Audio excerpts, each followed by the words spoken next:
الرحمن الرحیم. لاندې او مختصرې خبرې د اوږدو خبرو نه بهتري.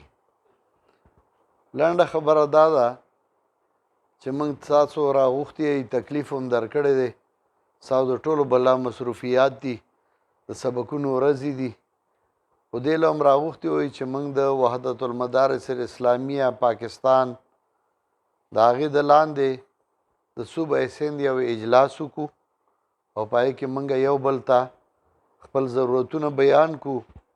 شاید چې ستاسو داسې یو خبرې چې زه پوره کولی شم، زموږ داسې یو خبرې چې تاسو یې پوره کولی شئ، نو په شریکه به یو بار اوچتو او یو کار به کوو. خلک دوه قسمه یي، یو هغه یي چې هغه په خپل کور کې خوشحاله یي، نو هغه مزدورۍ کوي، پیسې جمع کوي، د هغې 10 روپۍ په کور کې لګي او 15 ترې جدا کړي او 15 لګوي او هغه جمع کوي، وایي چې ځان له خپل کور جوړ کړم. او څه خلک داسې چې هغوی ډېرې پیسې ورڅخه او پیسې جمع کوي، وایي پرېږده مړه خپل کور ته ساجد دی، په پردي کانډر کې به اوسېږمه. نو په پردي کانډر کې اوسېږي او هغه بدې ردې برداشت کوي، هغه پردي کانډر کې اوسېدل برداشت کوي، خو خپل کور نه جوړوي. منګه الحمدلله ثم الحمدلله خپل یو کور جوړ که، او دا یوازې زما نه، دا د ټولو ملګرو یو آرزو وه، یو تمنا وه، یو کوشش و چې موږ له خپل بورډ په کار دی چې موږ خپل مدارس په هغې کې الحاق وکړو او هغه خپل بورډ چلو. خو دا ډېر ګران کار و، ډېر مشکل کار و. مولانا هدایت الله صاحب الله دې ورله جنتونه ورکړي او الله دې اولاد بهتر او غوره علما وګرځوي او الله یې د هغه کور د علم نه نه خالي کوي. ډېر ساده سړی و او ډېر نیک سړی و، او داسې ساده او نیک سړی و، لوی کمیس به و، اوږده ږیره وه او ښکلی تک سپین سړی و. نو یو ځل یې پنجپیر ته راغی، یو ساده غوندې چڼې بهر ناست و، نو هغه ته یې وایي چې باچا صاحب کوم ځای دی؟ موږ سره باچا صاحب و، شیخ الحدیث و، غوثناک هم و. نو هغه ورته ویې کمره کې به یي نو؟ وی ته وګوره چې ویښ دی. نو هغه چڼې دننه راغی، نو باچا صاحب ته وایي بار یو میلمه دی ستا تپوس کوي. باچا صاحب ورته وی څوک دی؟ وی څوک پیغمبر غوندې دی نو. نو باچا صاحب زه غوسه شوم چې راووتم، چې مې وکتل نو په خندا شوم، چې هغه ته مې کتل، هغه خبره هم ډېره ښه وه، ښکارېده هم داسې پاک سړی، نیک سړی. نو هغه زمانه کې یو رساله لیکلې وه، تنظیم المدارس، او شیخ القرآن اړم و، هغه به وی تنظیم د مدرسو جوړو او دا کوو دا کوو. دوی دواړه به خپله کې ناست وو، خبرې به یې کولې، شیخ القرآن به ورته داسې وکړه او داسې. هغه ساده سړی و، د شیخ القرآن هم اخلاص و، خو خدای ته هغه اخلاص خوښ شوی و. هغه خلوص کله کله یو عملي چې هغه عمل داسې څه دغه نی، خو هغه خدای خوښ شي. د اسماعیل علیه السلام مور منډې والې صفا او مروه کې خپل زوی له اوبه کتې، خو د هغې هغه عمل عبادت نه وه، د خلوص و. د خدای دومره خوښ شو چې هغې د عبادت حصه وګرځوله، او په هغې کې ښځې پرې سړي منډې وایي. ما نه زما بچی تپوس وکړه په عمره کې، وی بابا دا دې ځای منډه ولې وې وړه وه؟ ما ورته وی دې ځای د اسماعیل علیه السلام مور منډې والې وې، د خدای خوښې شوې وې. نو بیا په کار دی چې موږ ښځې منډې وو، نو تاسو سړي ولې ووایي؟ هم زما لور وه. نو په ما یې اعتراض وکړه، نو زه هم د هغې پلار وم. نو ما ورته وی ما هغه یوازې وه، نو په منډه بده نه ښکارېده، او سړي دي نو ښځې په منډو بدې ښکاري، نو خدای وایي سړي منډې وایي، پیغمبر وی سړي. وی ښه دا ځکه کله کله یو عمل خدای ته خوښ شي، معمولي کاري، سپي له اوبه ورکړې، خدای وبخله، زناکاره ښځه وه، یو عمل کله کله د خدای خوښ شي، د هغې هغه عمل هغه خلوص د خدای خوښ شوی و. یعنې چاته موږ او چاته وحدت المدارس بورډ جوړ د آسان کار نه و، خو دا وحدت المدارس جوړ شو تقریباً پروسه کال 1,62,00,000 روپۍ ولګېدې، خو دې کې تاسو یو تن باندې بوج نه دی راغلی، نه په تنظیم او نه په تاسو، نه تاسو خبر یې.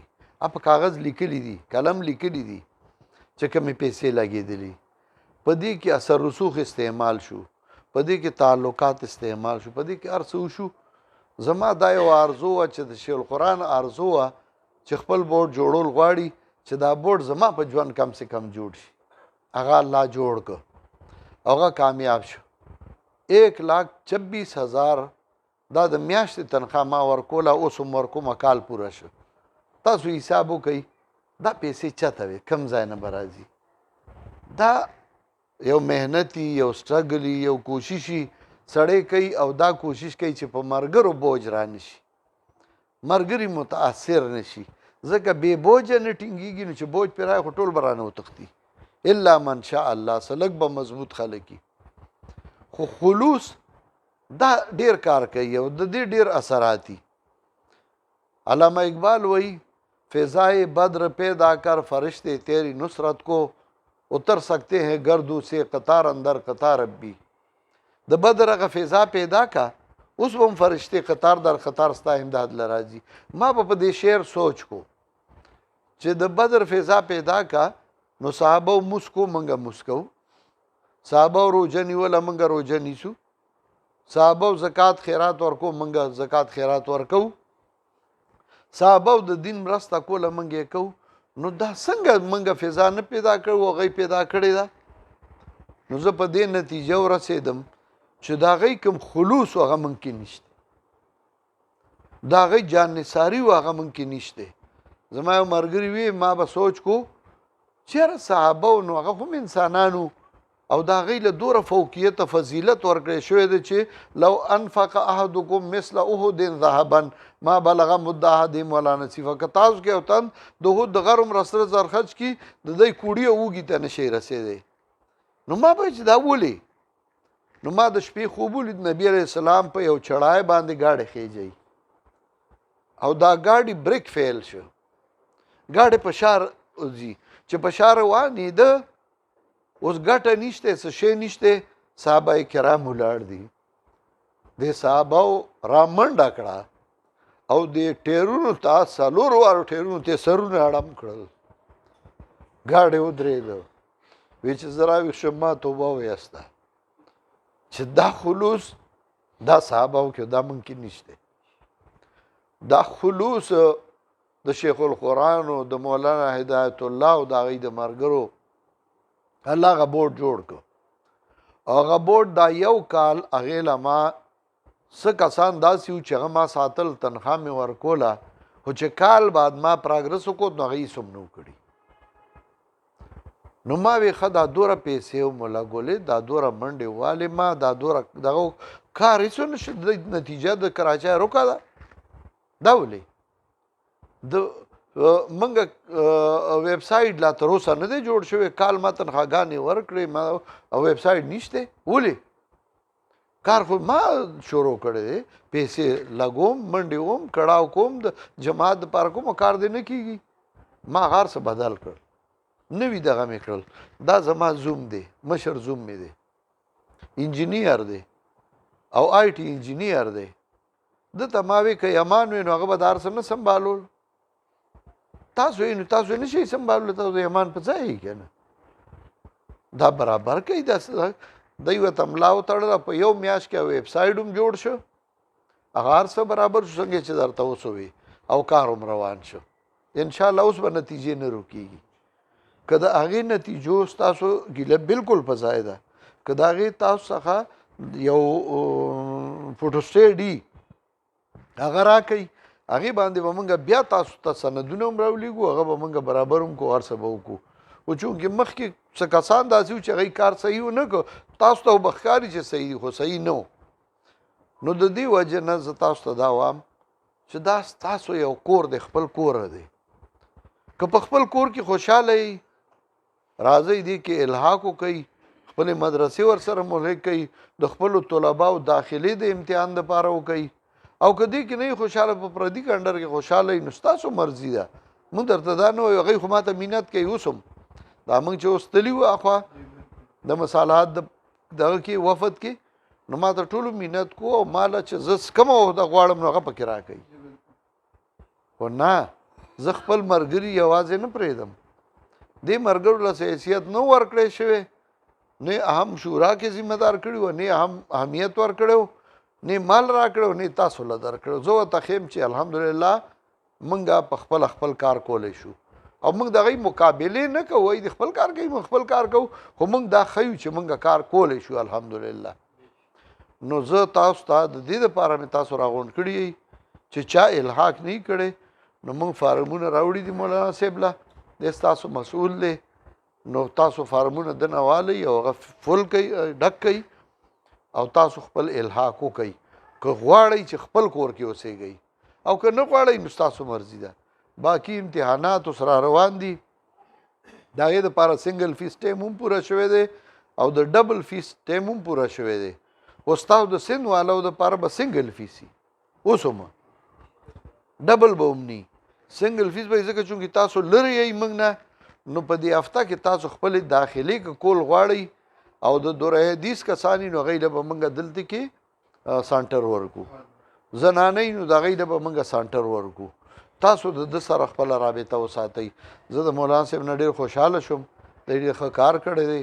مسؤلین ما خو مسؤلین نشته، مسؤلین هم جوړ کړي دي، خپل کار هم روان کړي. بېګا له ما دته لږه سخته خبره وکړه، خو زه خبر نه وم چې کار کړی دی. اوس زه پوه شوم چې کار شوی دی، تاسو خپل کار ښه روان کړی دی. نو دې له هم راغوښتي یئ، دا ستاسو خپل کور دی. دا که تاسو لکه بل ځای خوشحاله یئ نو موږ در باندې زور نه، او دا هم نه چې زموږ د ملګرتیا نه به موږ تاسو وباسو، زموږ ملګري به یئ. خو یو وخت به راځي چې تاسو په خپله سر په لاس کې نیولی چې دا ما څه کړي دي. اوس زه چې تللی مدینې یونیورسټۍ ته زه لاړم او د هغې د یو ذمه دار مشر سره زه میلاو شوم، موږ خبرې اترې وشوې. زه کوشش کوم چې زه دا خپل بورډ د مدینې یونیورسټۍ سره هم وتړم، زه دا خپل بورډ د الحزر سره هم وتړم او موږ انشاءالله زموږ بورډ چې په کوم حساب روان دی په یو کال کې چې زموږ بورډ کوم ځای ته ورسېد نو دې ته هغه مخکیني بورډونه که وفاق المدارس او که نورو هغه په 15 کاله کې هم نه ورسېدلي، چې کوم ځای ته په یو کال کې زموږ بورډ ورسېد. دا د الله محض فضل و احسان دی، د الله کرم دی، د الله مهرباني دی په موږ تاسو.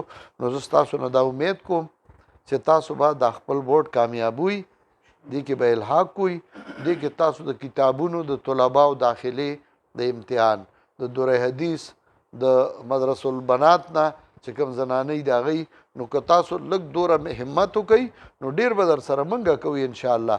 که یو بورډ یو حال غواړئ که دوه غواړئ موږ به ګورو د هغې خرچه خیر دی، که زیات راځي هغه به زه برداشت کوم. الحمدلله څه ګزاره کارونه زما روان دي، کرایې روانې دي، څه ملګري ښه مخلصان ملګري شته چې هغوی پکې را سره لاس امداد وکړي، نو دا به روان وي او دا به چلیږي. باقي زموږ جماعت دی نو خو الحمدلله په خپل ځای باندې ښه مزیدار چلیږي او د جماعت په باره کې هم که یو دوه خبرې وکړم نو ښې نه دي. زموږ د کراچۍ تنظیم زه